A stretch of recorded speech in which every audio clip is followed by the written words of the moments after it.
दुर्गे भवानी समोर आहे, समोर आहे अशी. माझ्या मुलाचं लग्न मोडलंस तू, शुभ कार्यात विघ्न आणलास. मी तुला सोडणार नाही, सोडणार नाही.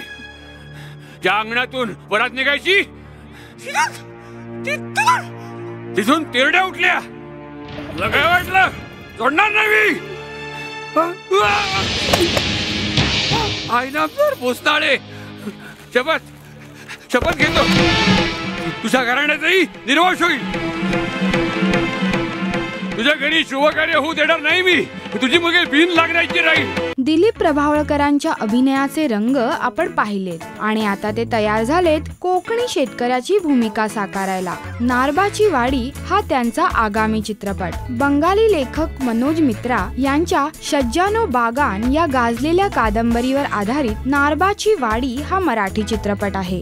चित्रपटाचे लेखन आणि संवाद गुरु ठाकूर यांचे असतील. जमीनदार आणि एक शेतकरी यांच्या भोवती फिरणारी ही एक विनोदी कथा आहे. चित्रपटात किशोरी शहाणे, निखिल रत्नपारखी, अतुल परचुरे असे अनेक कलाकार आहेत. राष्ट्रीय मराठी करिता श्वेतांबरा सावंत. नमस्कार, मी अशोक सराफ आणि तुम्ही पाहतात राशी मराठी.